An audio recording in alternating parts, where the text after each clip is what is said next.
नमस्कार मंडळी, श्री स्वामी समर्थ. स्वामी समर्थ तुमच्या सर्वांच्या सर्व इच्छा आकांक्षा पूर्ण करो हीच मी स्वामींच्या चरणी प्रार्थना करते आणि आपल्या आजच्या व्हिडिओला सुरुवात करते. नागपंचमीचा उपवास हा आपण करत असतो, तर या दिवशी नागदेवतेला भाऊ मानून अनेक महिला मुली व हा उपवास करत असतात. आपल्या हिंदू धर्मामध्ये या उपवासाला खूप महत्त्व आहे. तर आजच्या व्हिडिओमध्ये मी तुम्हाला नागपंचमी म्हणजेच भावाचा उपवास जो आहे तर तो कधी करायचा आहे, कसा करायचा आहे, या दिवशी काय खावे आणि काय खाऊ नये आणि उपवास काय खाऊन सोडवावा, या दिवशी कोणत्या गोष्टी करू नयेत, अशा अनेक प्रश्नांची उत्तरे तुम्हाला मी आजच्या व्हिडिओमध्ये देणार आहे. त्यासाठी हा व्हिडिओ शेवटपर्यंत नक्की बघा. यावर्षी नागपंचमी चतुर्थी म्हणजे नागपंचमी भावाचा उपवास जो आहे तर तो पहिल्या सोमवारी आलेला आहे. मग आपला उपवास सोमवारचा उपवास कसा करायचा आणि भावाचा उपवास कसा करायचा, या दोन्ही उपवास कधी सोडायचे याबद्दलची सविस्तर माहिती देणार आहे. त्यासाठी तुम्ही हा व्हिडिओ शेवट स्किप न करता नक्की बघा. चॅनलला सबस्क्राईब केले नसेल तर नक्की करा. श्रावण महिन्यातील पहिला सण म्हणजे तो असतो नागपंचमी. नागपंचमी श्रावण महिन्यात पहिल्या शुक्ल पक्षाच्या 5व्या दिवशी नागपंचमी साजरी केली जाते आणि यावर्षी 2025 मध्ये 29 जुलै 2025 रोजी नागपंचमी सण आलेला आहे. तर आपल्या नागपंचमीच्या म्हणजे भावाचा उपवास जो आहे तर नाग चतुर्थीच्या दिवशी करायचा आहे, म्हणजेच पंचमीच्या आदल्या दिवशी आपल्याला हा उपवास करायचा आहे आणि नागपंचमीच्या आदल्या दिवशी हा उपवास जो आहे तर तो केला जातो. सोमवार 28 जुलै 2025 करायचा आहे. नागपंचमीच्या दिवशी उपवास सोडला जातो. असं म्हणतात की नागपंचमीचा उपवास हा भावासाठी केला जातो. त्यामुळे अनेक स्त्रिया असं म्हणतात की आपल्याला भाऊ नाही, मग आपण हा उपवास करायचा का? तर तुम्ही हा उपवास करायचा आहे. असं काही नाही की नागदेवतेचे भाऊ नाही म्हणून नागदेवतेला आपण भाऊ मानून या दिवशी उपवास जो आहे तर तो करायचा आहे. हा उपवास महिला किंवा मुली करत असतात, तर हा उपवास दिवसभर करायचा आहे आणि दुसऱ्या दिवशी जो आहे तर तो सोडायचा आहे. आपल्या सोडायचा आहे. उपवासात तुम्ही फळे, दूध पदार्थ खाऊ शकतात. काही ठिकाणी या दिवशी भगर म्हणजे वरई जे आहे तांदूळ ते खाल्ले जातात. तुमच्याकडे तशी पद्धत आहे तसा तुम्ही हा उपवास करू शकता किंवा काही जण फक्त दूध आणि फळाचा सुद्धा हा उपवास करत असतात. म्हणून सत्येश्वरी देवीमुळे नागपंचमीचा उपवास जो आहे तर तो केला जातो. सत्येश्वरीला भाऊ होता, त्याचे नाग सत्येश्वर असं होतं. सत्येश्वराचा मृत्यू नागपंचमीच्या आदल्या दिवशी झाला होता. सत्येश्वरीला तिचा भाऊ नागरूपामध्ये दिसला, तेव्हा तिने त्या नागरूपाला आपला भाऊ मानून त्यावेळी नागदेवतेचे वचन दिलं की जो बहीण बामाचा भाऊ उपवास पूजा करते तर तिचं रक्षण मी करेल. त्यामुळे या दिवशी नागदेवतेची पूजा करून प्रत्येक स्त्री नागपंचमी साजरा करत असते. त्याचबरोबर भावाचा चिरंतन आयुष्य मिळावं म्हणून आयुधाची प्राप्ती व्हावी, तो प्रत्येक दुःख आणि संकटातून दूर व्हावा, यासाठी उपवास करण्यामागे एक कारण आहे. या दिवशी सकाळी लवकर उठायचं आहे, स्वच्छ स्नान वगैरे करायचं आहे, आपली रोजची देवपूजा करायची आहे आणि त्यानंतर एक नाग नरसोबा किंवा नाग बाबांचा कागद मिळतो, त्या आपण जीवितेची कागद आहे तर ते आपण चित्र आहे तर ते भिंतीवर चिटकवायचे आहे किंवा तुम्ही देवघरात जर श्रावणाच्या सुरुवातीला हा कागद चिटकवला असेल तरी सुद्धा चालेल. कागदाची आपल्याला पूजा करायची आहे. याच दिवशी उपवास देखील करायचा आहे. ज्या स्त्रिया मासिक धर्म चालू आहे त्यांनी पूजा नाही केली तरी चालेल, मात्र उपवास आपल्याला या दिवशी अवश्य करायचा आहे. अनेक ज्या खिचडीचा साबुदाणा अनेक खाऊ शकतात, फळे पदार्थ खाऊ शकतात. आपण काही भागामध्ये भावाचा उपवास वरई देखील खाल्ली जाते, म्हणजे मिक्स पिठाचे थालीपीठ देखील केले जातात. काही ठिकाणी फक्त दूध फळे खाऊन हा उपवास केला जातो.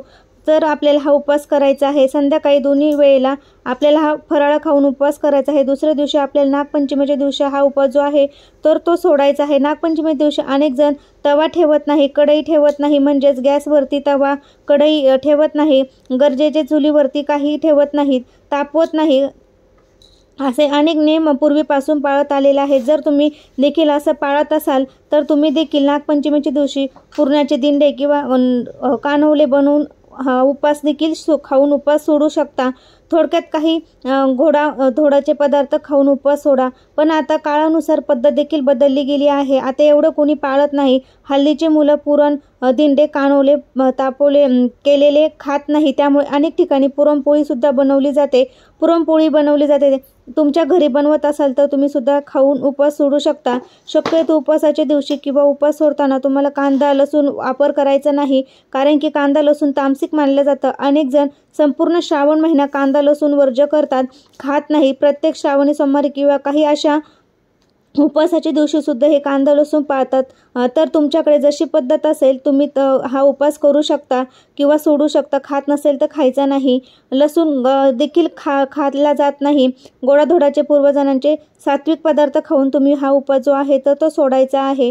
या दिवशी अनेक स्त्रिया नवीन दागिने घालतात किंवा साडी घालतात. त्या दिवशी सुद्धा एक कारण आहे, म्हणजे सत्येश्वराच्या भावासाठी शोक पाहून नागदेवा प्रसन्न झाले आणि त्यांनी तिचा शोक दूर करण्यासाठी, तिला आनंदी करण्यासाठी नवीन वस्त्रे परिधान करण्यासाठी दिले. तसेच वेगवेगळे अलंकार देखील दिले, सजवले. त्या सत्येश्वरी समाधानी झाली. त्यामुळे नागपंचमीच्या दिवशी स्त्रिया नवीन वस्त्र आणि अलंकार परिधान करतात. त्याचबरोबर या दिवशी नवीन वस्त्र परिधान केल्याने आनंद, चैतन्य याचा लहरी आकर्षित होतात. या दिवशी स्त्रिया नागेबाबाची पूजा करतात, कारण ती स्त्रियांची नागेने भाऊ म्हणून पूजन केले आहे.